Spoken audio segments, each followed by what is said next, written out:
اعوذ باللہ من الشیطان الرجیم بسم اللہ الرحمن الرحیم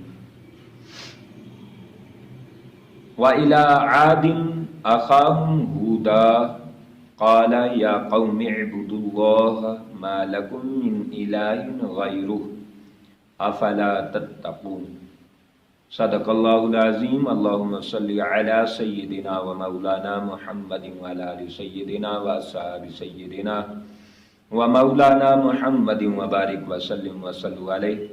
پیارے دوستو، آج کی گفتگو میں ایک اہم پہلو پہ، اہم موضوع پہ کرنا چاہتا ہوں۔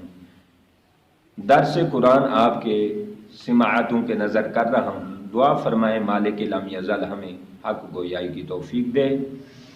رب کریم نے حضرت ہود علیہ السلام کا ذکر فرمایا 8ویں سپارے سورۃ اعراف میں۔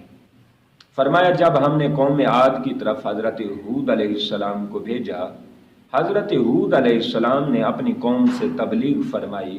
قال یا قوم اعبدوا اللہ ما لکم، کیا ہے میری قوم اللہ کی عبادت کرو، اللہ کے علاوہ کوئی معبود نہیں ہے۔ افلا تتقون، تو کیوں نہیں تم اللہ سے ڈرتے اور تقوی اختیار کرتے۔ قال الملأ الذین کفروا، تو قوم کے سردار اپنی چودراہٹ میں، اپنے غرور و فخر میں بکواس کرنے لگے۔ تبلیغ کے مقابلے میں وہ بکواس کرنے لگے۔ کیا بکواس کرنے لگے؟ قال الملأ الذین کفروا من قومہ، آپ کی قوم کے بڑے سردار کہنے لگے انا لنراک فی سفاہۃ وانا لنظنک من الکاذبین۔ قوم کے سردار کہنے لگے کہ ہم آپ کو بے وقوف دیکھتے ہیں اور بے شک آپ کو ہم جھوٹا تصور کرتے ہیں کہ آپ سب سے بڑے جھوٹے ہیں اور آپ بے وقوف ہیں۔ تو آپ اندازہ کریں، پیغمبر تبلیغ فرما رہے ہیں، تبلیغ کے مقابلے میں ان کی بیہودہ بکواس لا یعنی گفتگو سماعت کریں۔ پیغمبر ان کی بھلائی کی بات کر رہے ہیں، یہ اوپر سے گالیاں دے رہے ہیں، لیکن پیغمبر کا حوصلہ دیکھیں جو ہمارے لیے مشعل راہ ہے، جو ہمارے لیے سبق ہے، جو ہمارے لیے میسج ہے، ہمارے لیے عبرت ہے۔ قال یا قومی لیس بی صفاہۃ ولکنی رسول من رب العالمین، فرمانے لگے آئے میری قوم میں بے وقوف نہیں ہوں، ولکنی رسول من رب العالمین، میں تو رب العالمین کا رسول ہوں، میں تو اللہ کا پیغمبر ہوں، منصب نبوت پر فائز ہوا ہوں اور میں منصب نبوت کے فرائض سر انجام دے رہا ہوں۔ آئے میری قوم میں نے تو بے وقوفی نہیں کی ہے۔ ابلغکم رسالات ربی، میں تو تمہارے پاس پہنچا رہا ہوں جو میرے رب نے مجھے فرمایا ہے، جو حق ہے۔ وَأَنَا لَكُمْ نَاصِحٌ أَمِينٌ، اور میں تمہارا خیر خواہ ہوں، امانت دار ہوں۔ تو یہاں سے دو باتیں، پیغمبر کی شان سے دو باتیں نکلتی ہیں جو ہمارے لیے مشعل راہ ہیں، جو ہمارے لیے قرآن کا یہ میسج ہے۔ ایک تو یہ کہ قوم کو تبلیغ فرمائی، تبلیغ کے مقابلے میں انہوں نے کیا ریاکشن دیا؟ انہوں نے گالیاں نکالی کہ بے وقوف ہو، جھوٹے ہو، کذاب ہو۔ لیکن پیغمبر کی شان یہ ہے کہ اس میں اتنا حوصلہ ہوتا ہے، اس کا سینہ اتنا وسیع ہوتا ہے، اس کا علم اور حوصلہ اتنا وسیع ہوتا ہے، اس کا صبر اتنا وسیع ہوتا ہے کہ جو جتنی گراوٹ کی باتیں کرے گا، اخلاق سے گری ہوئی باتیں کرے گا، پیغمبر کی شان یہ ہے کہ اس کا جوں جوں حوصلہ بلند ہوتا رہتا ہے، اس کا اخلاق عالیہ جوں جوں پروان چڑھتا رہتا ہے۔ تو یہ پیغمبر کی صفت یہ ہے کہ گالیوں کے مقابلے میں دعائیں دینے تک آ جاتے ہیں۔ تو ہمارے لیے میسج یہ ہے کہ ہم میں صبر ہونا چاہیے، ہم میں ہمت ہونی چاہیے، حوصلہ ہونا چاہیے، برداشت ہونی چاہیے کہ کوئی بھی ایسے نازیبا بات کرے، کوئی بھی ایسے لاغو بیہودہ بات کرے، ہمیں صبر کرنا چاہیے، ہمیں اس پر ریاکشن نہیں کرنا چاہیے، ہمیں اس پر مقابلہ بازی نہیں کرنی چاہیے، ہمیں اس کی غلط جواب، غلیظ جواب کا جواب نہیں دینا چاہیے۔ ایک میسج۔ دوسرا میسج یہ ہے کہ حضرت ہود علیہ السلام یہ فرما رہے ہیں، پیچھے 3 آیات 4 پیچھے آپ دیکھیں، حضرت نوح علیہ السلام کا بھی یہی سیم ورڈز ہیں، سیم مختلف ورڈز ہیں اور سیم ٹاپک ہے، ایک ہی ٹاپک ہے، ایک جیسے ٹاپک بیان کیا گیا ہے۔ حضرت نوح علیہ السلام نے بھی کہا، حضرت ہود علیہ السلام نے بھی فرمایا کہ میں تمہارے پاس رسالت کی ذمہ داریاں نبھا رہا ہوں، تبلیغ کر رہا ہوں، اور میں تمہارا خیر خواہ ہوں۔ تو آپ اندازہ کریں ہر نبی اور پیغمبر کی شان یہ ہوتی ہے کہ وہ امت کا خیر خواہ ہوتا ہے، وہ امت کی بھلائی چاہتا ہے، امت کی رہائی چاہتا ہے، امت کی نجات چاہتا ہے، امت کی فلاح چاہتا ہے۔ آپ اندازہ کریں ہر نبی اور ہر پیغمبر کی یہ شان ہے کہ وہ امت کا خیر خواہ ہوتا ہے۔ تو جتنا جو نبی ہوگا اتنا بڑا وہ خیر خواہ ہوگا۔ تو ہمیں اپنے نبی کے بارے میں سوچنا چاہیے اور خیال کرنا چاہیے کہ ہمارے نبی سید الانبیاء ہیں، سلطان الانبیاء ہیں، مرشد الانبیاء ہیں۔ ہمارے نبی جیسا کوئی نبی نہیں ہے۔ یوں تو سبھی نبی محترم ہیں، مگر سرور انبیاء تیری کیا بات ہے، محمد ہمارے بڑی شان والے، یہ نعرہ لگاتے ہیں ایمان والے۔ تو ہمارے نبی کا اخلاق کتنا ہوگا اور ہمارے نبی کتنے ہمارے خیر خواہ ہوں گے، ہماری کتنی بھلائی چاہتے ہوں گے۔ تو پیارے، ہمارے لیے میسج یہ ہے، ہمارے لیے پیغام یہ ہے کہ ہم اپنے نبیوں کی سیرت و کردار اپنائیں، ہم اپنے نبیوں کی سیرت و کردار کو مشعل راہ بنائیں۔ ہمیں ان کی سیرت و صورت اپنانی چاہیے، ہمیں ان جیسا اخلاق پیدا کرنا چاہیے، ہمیں ان جیسا طریقہ کار پیدا کرنا چاہیے۔ جب ہم امتی ہیں اپنے نبی کے تو ہم نبی ہمارا خیر خواہ ہوں، نبی ہماری خیر چاہیں، ہم کیوں نہ اپنے امتیوں کا آپس میں ایک دوسرے کے ساتھ خیر کا برتاؤ کریں، ہم کیوں نہ ایک دوسرے سے بھلائی کریں، حسن سلوک کریں۔ آقا علیہ الصلوۃ والسلام حضرت جریر رضی اللہ تعالیٰ عنہ روایت کرتے ہیں کہ حضور علیہ الصلوۃ والسلام ہم سے بیعت لیتی، صرف ایک بات کرتے، نماز روزہ کے بعد حضور صرف ایک بات فرماتے، وہ یہ کہ فرماتے کہ دوسروں کے لیے بھلا سوچیں، دوسروں کے لیے خیر خواہی کریں، دوسروں کے لیے سراپا رحمت بن جائیں۔ تم رحمت للعالمین، نبی کے غلام ہو، امتی ہو، تمہارے ہر کردار میں رحمت کی خوشبو آئے، تمہارے طریقہ کار میں رحمت کی خوشبو آئے، لین دین میں رحمت کی خوشبو آئے، تمہارے ہر عمل میں، ہر کردار میں، ہر لمحے میں جو جو لوگوں کے ساتھ میل جول ہے، میل ملاپ ہے، حسن تعلق ہے، فرمایا میں رحمت للعالمین، نبی کی سیرت اور نبی کی رحمت تم میں نظر آئے اور رحمت کی جھلک تم میں نظر آئے۔ فرمایا ہر ایک کے لیے خیر خواہی کرو۔ حضرت جریر رضی اللہ تعالیٰ عنہ روایت کرتے ہیں، اور حضرت عبداللہ ابن عمر روایت کرتے ہیں کہ آقا علیہ الصلوۃ والسلام فرماتے ہیں کہ مومن کی شان کھجور کی طرح ہونی چاہیے، مومن کی مثال کھجور کی طرح ہونی چاہیے۔ جیسے کھجور کی ہر چیز نفع بخش ہے، فائدہ مند ہے، مفید ہے، اسی طرح مومن بھی مفید ہونا چاہیے۔ جب بھی اس کے ساتھ کوئی بیٹھے تو اس کو اچھے مشاورت ملنے چاہیے، اچھے مشورے ملنے چاہیے، اچھی بات کا اس کو فائدہ ہو، علم میں فائدہ ملے، عمل میں فائدہ ملے، کردار میں، سیرت میں، صورت میں، ہر طرح سے مومن کی مثال یہ ہے کہ جیسے کھجور سراپا خیر ہوتی ہے، مومن بھی سراپا خیر ہونا چاہیے کہ مومن جہاں بیٹھا ہو، جس قسم کا کوئی پیاسا آئے، جس قسم کا کوئی آرزو مند آئے، وہ اس سے خیر پا کے جائے، وہ اس سے رحمتیں پا کے جائے، اس سے علم پا کے جائے، عمل پا جائے، فکر آخرت پا کے جائے۔ اس طرح مومن کا کردار ہونا چاہیے۔ جہجہ الغفاری سے روایت ہے ایک حدیث، کہتے ہیں کہ میں اپنی قوم کے چند لوگوں کے ساتھ آیا جو ہم اسلام لانا چاہتے تھے، ہماری خواہش تھی کہ ہم اسلام قبول کریں۔ تو آقا علیہ الصلوۃ والسلام مغرب کی نماز پڑھا رہے تھے، ہم وہیں بیٹھے رہے، حتیٰ کہ آقا علیہ الصلوۃ والسلام نے نماز سے سلام پھیرا اور فرمایا کہ ہر شخص تم میں سے کھڑا ہو جائے اور دوسرے کا ہاتھ تھام لے، ہر بندہ دوسرے کا ہاتھ تھام لے اور اسے جو مستحق ہیں، غریب ہیں، مسکین ہیں، یتیم ہیں، بھوکے ہیں، ننگے ہیں، پیاسے ہیں، ان کو اپنے گھر میں لے جائے اور ان کی خاطر تواضع کرے اور ان کی خاطر مدار کرے۔ جہجہ الغفاری کہتے ہیں کہ سب نے ایک ایک بندے کو لیا اور اپنے گھروں کی طرف چل پڑے۔ کہتے ہیں میں اکیلا رہ گیا، آقا علیہ الصلوۃ والسلام رہ گئے اور میں رہ گیا، باقی سب اپنے اپنے ایک ایک بندے کو لے کر، ایک ایک غریب کو لے کر سب صحابہ چلے گئے۔ تو جب وہ کہتے ہیں میں اکیلا رہ گیا، آقا علیہ الصلوۃ والسلام نے میرا ہاتھ پکڑا اور اپنے گھر لے گئے۔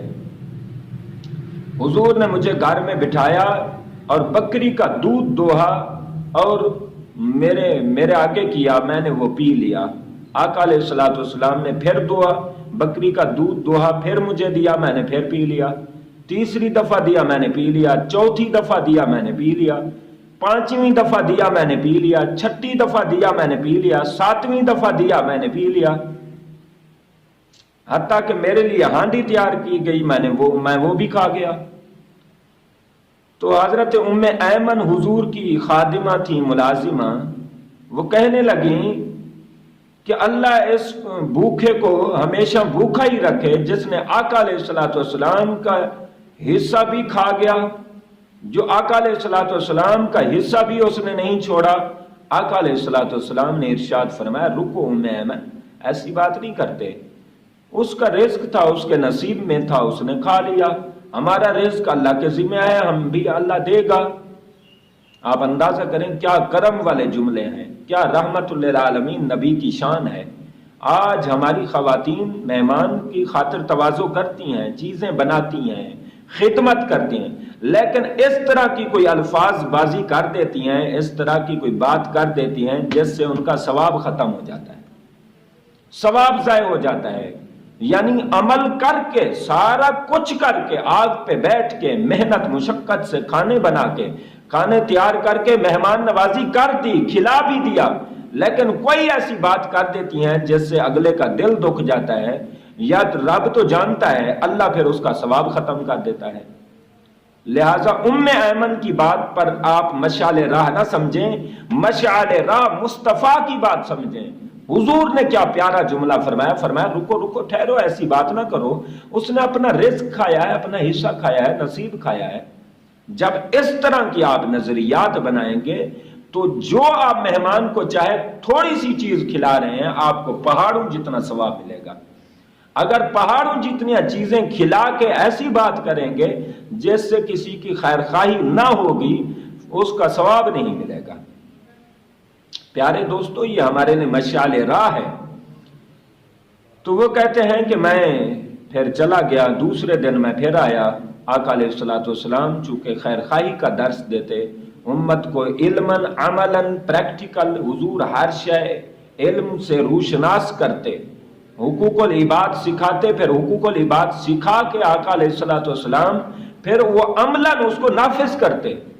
فرمایا کہ ہر شخص ایک ایک غریب کا ہاتھ تھامے اور اپنے گھر میں لے جائے۔ سب صحابہ کرام ایک ایک فقیر غریب کو لے کے گئے۔ وہ کہتے ہیں، جہجہ الغفاری کہتے ہیں کہ میں اکیلا رہ گیا، حضور علیہ الصلوۃ والسلام نے میرا ہاتھ پکڑا اور لے گئے گھر، اور بکری کا دودھ دوہیا اور مجھے پلایا۔ میں ایک ہی دفعہ میں پیٹ بھر گیا، میرا ایک ہی دفعہ میں سیر ہو گیا۔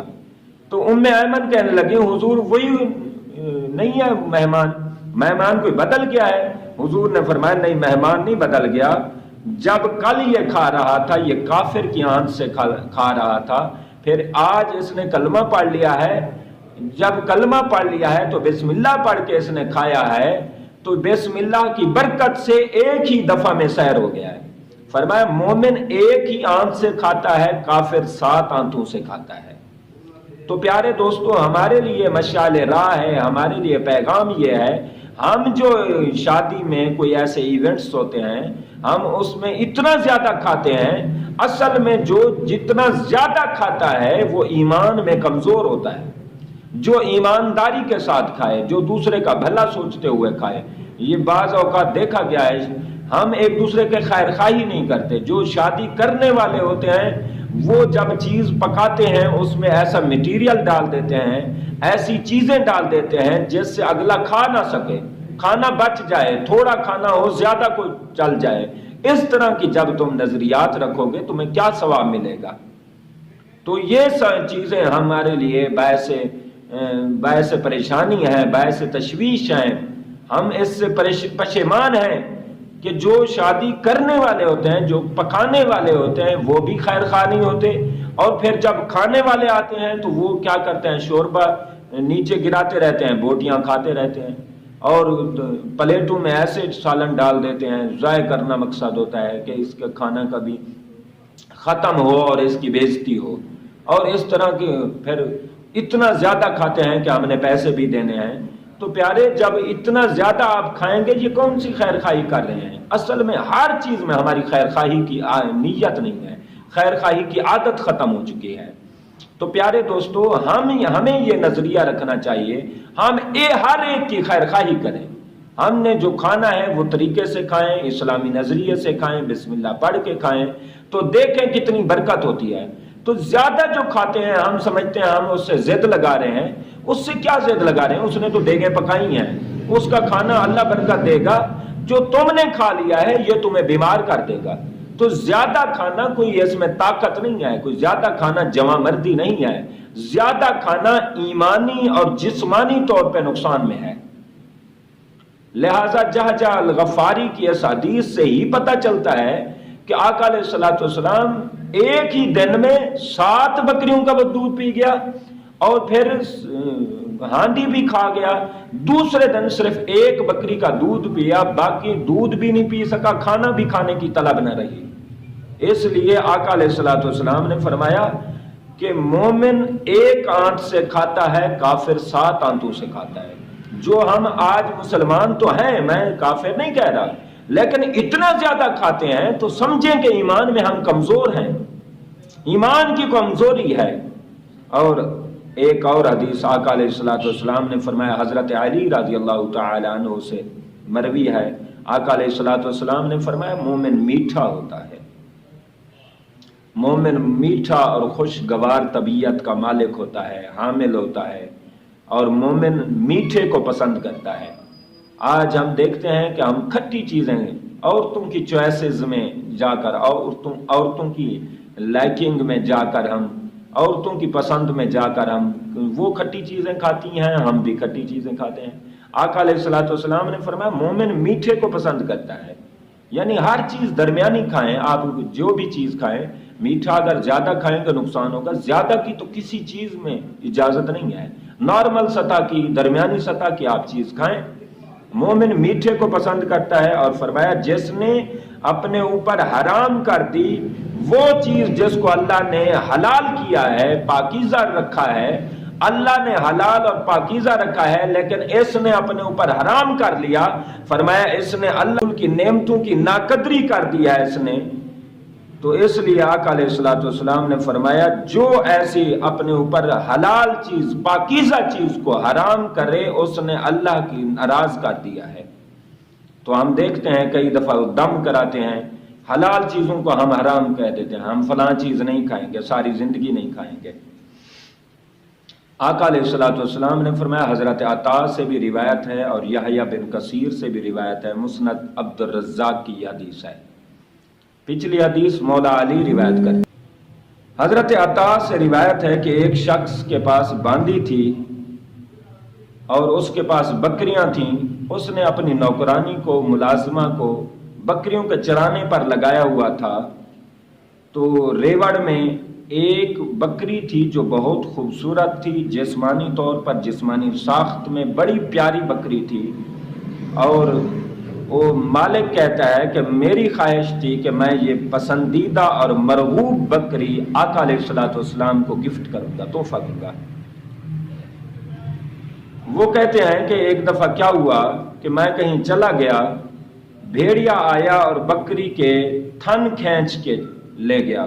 اب بکری زخمی ہو گئی، عیبدار ہو گئی، بکری کو بڑی تکلیف ہوئی. میں جب واپس آیا میں نے باندی کو منہ پر تماچا مارا، اور میں نے کہا بھئی میں نے تو بڑی محبتوں سے، چاہتوں سے اسے پالا ہوا تھا کہ میں حضور کو گفٹ کروں گا، تحفہ دوں گا، میں خوش ہوں گا، تو نے کون سی حفاظت کی ہے اس کی؟ جب تھپڑ مار لی تو پھر اس کے دل میں ندامت آئی. صحابی اگر کوئی اس طرح کی کر لیتے فعل، فوراً ندامت اختیار کرتے اور بارگاہ رسالت میں حاضر ہوتے۔ آج ہم 200 ڈنڈے مار دیتے ہیں، پھر ایک ایک نہیں 10 نشستوں میں مارتے ہیں، باندھ کے مارتے ہیں، پتہ نہیں کیسے کیسے مارتے ہیں، اور ہم اللہ کی رحمتوں کی امید بھی رکھتے ہیں۔ لعنت ہے ہمارے خیالات پر۔ حضور کے پاس وہ آیا اور کہنے لگا حضور ایسے ایسے بات ہے، میں نے بکری پالی تھی آپ کے لیے، بھیڑیا آیا، اس ملازمہ نے لاپرواہی کی، میں نے تھپڑ مارا ہے، لیکن میں اس کے کفارے میں اسے آزاد کرنا چاہتا ہوں۔ آقا علیہ الصلوۃ والسلام نے اس باندی سے پوچھا کیا تو مومن ہے، لا الہ الا اللہ کی شہادت دیتی ہے، میرے بارے میں کیا خیال رکھتی ہے؟ اس نے کہا آپ اللہ کے رسول ہیں۔ آپ نے فرمایا قبر حشر پہ ایمان رکھتی ہے، جنت جہنم پہ ایمان رکھتی ہے؟ اس نے کہا بالکل میں رکھتی ہوں۔ حضور نے فرمایا اس کو آزاد کر دو۔ تو یہ دیکھیں خیر خواہی کی مثال کہ ایک تھپڑ لگی اور سارا دن ساری رات ندامت رہی، پھر حضور کے پاس علاج کے لیے آئے اور اس کو آزاد کر دیا، پکی آزادی بخش دی صرف ایک تھپڑ کی وجہ سے۔ آج ہم ہزاروں ایسے کیسز آ رہے ہیں جس پر ہم سوچتے ہی نہیں۔ یہ اندازہ کریں صحابہ کرام کا طریقہ کار یہ تھا کہ اپنے اعمال میں، اپنے کردار میں غور و خوض کرتے اور اپنے اعمال میں فکر کرتے اور جانچ پڑتال کرتے کہ ہم نے کیا کام کیا ہے، کیا نہیں کرنا چاہیے تھا، کیا کرنا چاہیے تھا۔ یہ سارے پروسیس صحابہ کرام کے سامنے ہوتے تھے۔ صحابہ کرام کی یہ پروگرس اللہ رب العالمین کو کتنی پسند آئی اور رب کریم نے کتنی مہربانیوں سے نوازا۔ آج دنیا کے ولی اکٹھے ہو جائیں صحابہ جیسے نہیں ہو سکتے۔ وجہ کیا ہے؟ کردار تھا۔ رحماء بینہم، وہ آپس میں بڑے کریم تھے، رحیم تھے۔ اللہ کریم ہمیں مسلمان رحمت للعالمین نبی کے غلاموں کو آپس میں رحمتیں بانٹنے، محبتیں، چاہتیں، اخوتیں بانٹنے کی توفیق عطا کرے۔